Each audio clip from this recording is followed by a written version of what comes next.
Hello बच्चों, कैसे हैं आप सब? बढ़िया। मैं भी बढ़िया। उम्मीद करता हूँ आप सब की पढ़ाई बहुत अच्छे से चल रही होगी।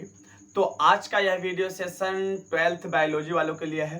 तो आज के इस वीडियो सेशन में हम बायोलॉजी के चौथे चैप्टर जनन स्वास्थ्य के पार्ट 2 के साथ उपस्थित हो।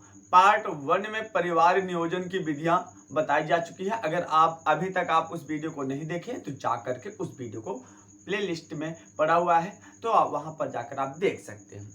क्योंकि परिवार नियोजन की विधि जो है 5 अंक का क्वेश्चन बोर्ड एग्जाम में बार बार पूछा जाता है। तो आज उसके आगे के टॉपिक और जितने भी इंपॉर्टेंट टॉपिक हैं सभी को इसी वीडियो सेशन में मैंने समाप्त कर दिया है। 2 वीडियो सेशन से आप जनन स्वास्थ्य के सभी इंपॉर्टेंट टॉपिक को देख सकते हैं। चलिए वीडियो में अंत तक बने रहिएगा। अगर वीडियो अच्छा लगे तो वीडियो को लाइक जरूर करिएगा। चलिए देखते हैं, पहला क्वेश्चन है सगर्भता का चिकित्सीय समापन।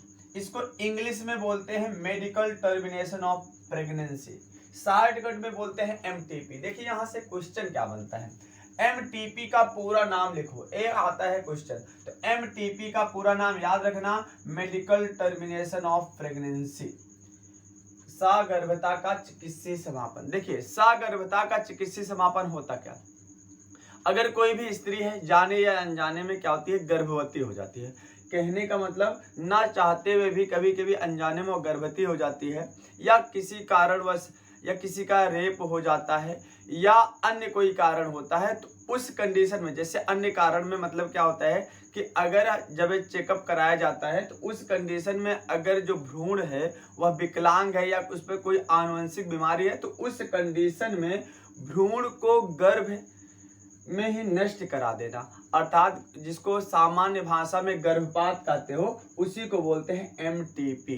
कहने का मतलब कि किस कंडीशन में गर्भपात कराया जाता है, या तो रेप हुआ हो किसी का, उस कंडीशन में कभी कभी रेप होने के बाद गर्भधारण हो जाता है तो उस कंडीशन में गर्भपात कराया जा सकता है, या कोई आनुवंशिक बीमारी हो भ्रूण में, या आनुवंशिक बीमारी हो, विकलांग हो, या कुछ और रीजन्स हो जो उस स्त्री के लिए घातक होता है, उस कंडीशन में गर्भपात कराया जा सकता है। सरकार द्वारा इसको थोड़ी सी सहूलियत दी गई है, लेकिन कभी कभी क्या होता था, पहले के समय में जो लिंग की जांच कराई जाती थी, अगर लड़की ठहरती थी तब भी गर्भपात बहुत से लोग करा देते थे। लेकिन ये धारणा बदल चुकी है। ये पहले के समय में था, लेकिन आजकल ये धारणा बिल्कुल बदल चुकी है और एमटीपी एक अपराध है। ये बिल्कुल भी नहीं कराना चाहिए। केवल कुछ कंडीशन के लिए एमटीपी सही है कि भ्रूण के विकृतियों का पता लगाना, आनुवंशिक बीमारियों का पता लगाना। उस कंडीशन में अगर आनुवंशिक बीमारी है तो उस कंडीशन में गर्भपात कराया जा सकता है, लेकिन बाकी किसी भी कंडीशन में गर्भपात एकदम अपराध है। गर्भपात बिल्कुल नहीं कराना चाहिए, ठीक। और लिंग की जांच तो बिल्कुल नहीं कराना चाहिए, क्योंकि लड़की और लड़का एक समान होते हैं। ओके, अब ये धारणा बदल भी चुकी है। आगे देखिए, अगर माने इसमें और क्या है कि 12 सप्ताह के अंदर तक एमटीपी सुरक्षित माना जाती है। अगर एमटीपी होती है 12 सप्ताह के भीतर तो तभी सुरक्षित मानी जाती है। अगर 12 सप्ताह के बाद एमटीपी कराई जाती है तो उस कंडीशन में स्त्री को खतरा हो सकता है।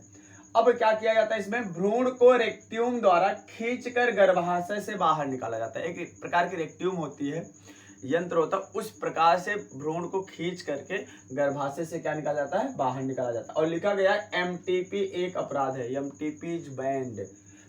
जो अगर हॉस्पिटल में जाओगे लिखा होता है एमटीपी इज बैंड, एमटीपी जो है एकदम बैंड है, ठीक है, बाधित किया गया है सरकार द्वारा उसको। एमटीपी मतलब आप मेडिकल टर्मिनेशन ऑफ प्रेगनेंसी, सगर्भता का चिकित्सीय समापन नहीं करा सकते हैं, ये एक अपराध है। केवल हमने बताया कुछ कंडीशन में थोड़ा अलाउ है। अब आगे हम पढ़ते हैं, तो इतनी बातें आपको समझ में आया होगा। क्वेश्चन पूछा जाता है एमटीपी का पूरा नाम बताओ, मेडिकल टर्मिनेशन ऑफ प्रेगनेंसी इसका पूरा नाम होता है, इसको याद रखना। और एमटीपी कब तक सुरक्षित मानी जाती है, 12 सप्ताह के भीतर तक, ठीक। और लेकिन एमटीपी क्या है, अपराध है। अगला क्वेश्चन है इसमें क्या, आगे हम पढ़ते हैं कि सहायक जनन प्रौद्योगिकी, रिप्रोडक्टिव टेक्नोलॉजी क्या होती है। देखो रिप्रोडक्टिव टेक्नोलॉजी, सहायक जनन प्रौद्योगिकी। तो अगर कोई बंध दंपत्ति है, बंध दंपत्ति का मतलब क्या होता है कि अगर कोई ऐसा दंपत्ति है, ऐसे पुरुष और स्त्री विवाहित हैं जो संतान उत्पन्न करने में असक्षम है। अब यह जो कमी है किसी में हो सकती है, या तो पुरुष में हो सकती है तो स्त्री में हो सकती है, लेकिन आजकल के इस समाज में क्या किया जाता है, ज्यादा गलती स्त्री की दी जाती है, लेकिन बिल्कुल गलत है। पुरुष में भी कमी हो सकती है, कोई जरूरी नहीं कि स्त्री में ही कमी है, लेकिन आज की धारणा बन चुकी है तो पहले गलती थोपते हैं स्त्री में। अगर संतान नहीं होता है तो कहते हैं कि स्त्री में कोई कमी होगी, लेकिन ये बिल्कुल धारणा गलत है। पुरुष में भी हो सकती है, हाँ स्त्री में भी हो सकती है। तो इसलिए जांच के द्वारा ही पता लगेगा किस में कमी है, कि पुरुष में कि स्त्री में। तो अब अगर कोई बंध दंपत्ति है जो संतान उत्पन्न करने में असक्षम है, तो ऐसे दंपत्ति को एक विशेष टेक्नोलॉजी द्वारा, विशेष तकनीक द्वारा संतान उत्पन्न करने में मदद की जाती है। ऐसे ही जो टेक्नोलॉजी का प्रयोग किया जाता है उसी को बोलते हैं सहायक जनन प्रौद्योगिकी। बातें समझ में आई दोस्त? क्या बोला मैं कि अगर कोई बंध दंपत्ति है, माने ऐसा दंपत्ति जो संतान उत्पन्न करने में असक्षम है, जब संतान उत्पन्न करने में असक्षम है तो उसको विशेष टेक्नोलॉजी द्वारा संतान उत्पन्न करने में मदद की जाती है। तो इस विशेष टेक्नोलॉजी को ही क्या बोलते हैं, सहायक जनन प्रौद्योगिकी, रिप्रोडक्टिव टेक्नोलॉजी, जो कि इसकी कई विधियां हैं जो कि निम्न है, हम आगे पढ़ते हैं, जो कि इंपॉर्टेंट है, बोर्ड एग्जाम में बार बार पूछा जाता है। इसमें सबसे पहला पॉइंट है, इंपॉर्टेंट पॉइंट है, पात्र निषेचन या परख नली शिशु। अगर अंग्रेजी में बोले तो इन विट्रो फर्टिलाइजेशन और टेस्ट ट्यूब बेबी, नाम तो सुना ही होगा। इन विट्रो फर्टिलाइजेशन को शॉर्टकट में IVF भी बोलते हैं। कभी कभी पूछता है IVF का पूरा नाम लिखो। IVF का पूरा नाम है इन विट्रो फर्टिलाइजेशन, जिसको बोलते हैं पात्र निषेचन या परख नली शिशु या टेस्ट ट्यूब बेबी। ओके, ये क्या होता है पहले इसको समझ लेते हैं।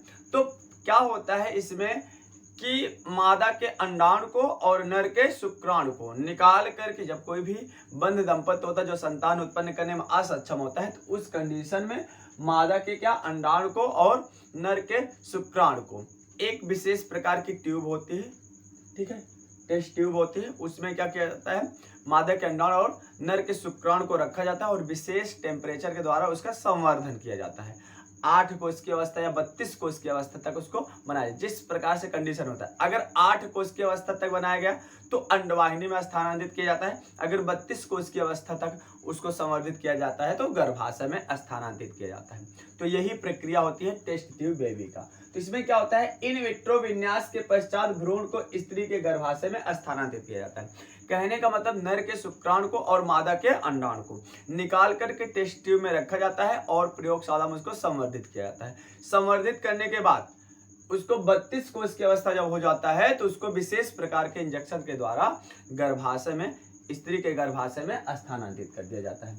इस तकनीक का प्रयोग तब करते हैं जब स्त्री की अंडवाहिनी विकृत हो तथा गर्भाशय व अंडाशय समान हो। हमने क्या बोला कि अगर 8 कोष की अवस्था तक आप संवर्धित किया गया है तो उसको अंडवाहिनी में स्थानांतरित किया जाता है, जबकि जब 32 कोष की अवस्था हो जाता है तो गर्भाशय में स्थानांतरित हो जाता है। तो इस कंडीशन में कब प्रयोग किया जाता है, इसका प्रयोग तब किया जाता है जैसे किसी स्त्री का अंडवाहिनी खराब हो। जब किसी स्त्री की अंडवाहिनी खराब होती है तो तब, और गर्भाशय लेकिन ठीक होना चाहिए और अंडाशय भी ठीक होना चाहिए, क्योंकि अंडाशय ठीक होगा तभी अंडाणु का निर्माण होगा। हमने बताया था 1 महीने में केवल 1 अंडे रिलीज होते हैं।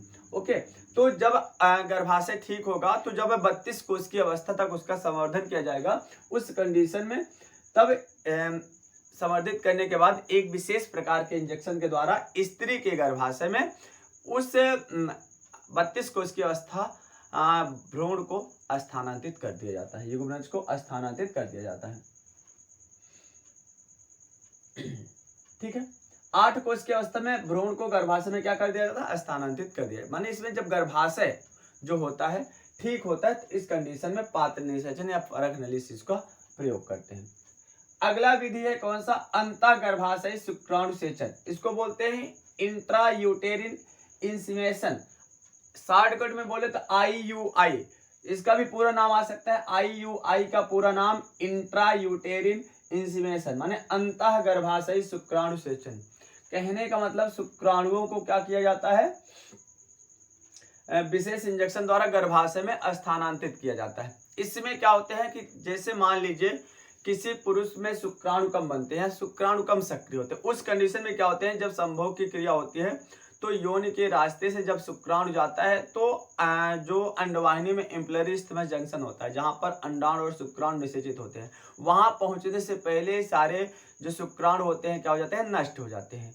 तो शुक्राणु वहां तक पहुंच ही नहीं पाते हैं या सक्रिय कम होते हैं, उस कंडीशन में तो वह भी जो दंपत्ति होता है संतान उत्पन्न करने में असक्षम होता है। उसके लिए एक विशेष जो तकनीक है, इस विधि में क्या किया जाता है, शुक्राणु को निकाल करके विशेष प्रकार के इंजेक्शन के द्वारा गर्भाशय में क्या कर दिया जाता है, स्थानांतरित किया जाता है। और गर्भाशय में तब स्थानांतरित किया जाता है जब स्त्री जो होती है अंडोत्सर्ग के लिए तैयार होती है। कहने का मतलब अगर उस स्त्री का जब ओवुलेशन डेट होता है, जब डॉक्टर काउंट करते हैं ओवुलेशन डेट माने अंडोत्सर्ग का दिन, अंडोत्सर्ग का दिन जानते ही हो 14वां दिन होता है, मेंस्ट्रुएशन साइकिल के 14वें दिन में क्या होता है, ओवुलेशन पीरियड्स होता है, ओवुलेशन दिन होता है। तो उसी 14वें दिन से पहले थोड़ा 1-2 दिन पहले फिर क्या कर दिया जाता है, उसको स्थानांतरित कर दिया जाता है 1 दिन पहले, ठीक है, क्योंकि 24 घंटे तक क्या हो जाता है, शुक्राणु जीवित रहते हैं उसमें। आगे देखिए, अगला विधि है ZIFT। इसका पूरा नाम क्या होता है, जाइगोट इंट्राफैलोपियन ट्रांसफर, माने जो युग्मन जो होता है इसको फैलोपियन नलिका में अर्थात अंडवाहिनी में स्थानांतरित किया जाता है। जब क्या होता है कि जो युग्मनज होता है 8 कोष की अवस्था में युग्मनज को 24 घंटे के पश्चात क्या कर दिया जाता है, अंडवाहिनी में लेप्रोस्कोप द्वारा अंतिम संवर्धन के लिए स्थानांतरित किया जाता है। पहले 8 कोष की अवस्था तक उसको क्या किया जाता है, टेस्ट ट्यूब में संवर्धित किया जाता है। जब टेस्ट ट्यूब में संवर्धित किया जाता है तो उसके बाद एक लेप्रोस्कोप द्वारा विशेष प्रकार के इंजेक्शन के द्वारा उसको क्या कर दिया जाता है, अंडवाहिनी में स्थानांतरित कर दिया जाता है। तो इस प्रक्रिया को ZIFT बोलते हैं। तो एक थी कुछ सहायक जनन प्रौद्योगिकी, कहने का मतलब ऐसे दंपति जो संतान उत्पन्न करने में असक्षम होते हैं उनको संतान उत्पन्न करने में इस विधि द्वारा मदद मिलती है। ठीक, तो इसका पूरा स्क्रीनशॉट ले लीजिए।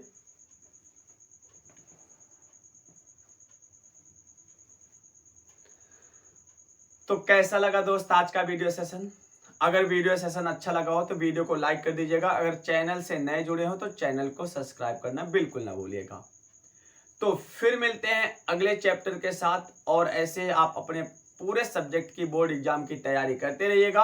अगर अभी तक आपने सब कुछ वीडियो नहीं देखा है किसी भी सब्जेक्ट का, आप प्लेलिस्ट में जाकर हर सब्जेक्ट का वीडियो देख सकते हैं। फिर मिलते हैं दोस्त, तब तक के लिए अपना ख्याल रखिएगा दोस्त, और अपने बोर्ड एग्जाम की अच्छी से तैयारी करते रहिएगा। और हमें कमेंट करके जरूर बताइएगा कि आप लोग कहाँ से हैं, कहाँ से तैयारी कर रहे हैं, कहाँ से हमारा वीडियो देख रहे हैं, साथ ही साथ अभी तक आपने कितना तैयार किया है और आपको कहाँ कहाँ प्रॉब्लम हो रही है, एक कमेंट करके जरूर बताइएगा। लव यू दोस्त।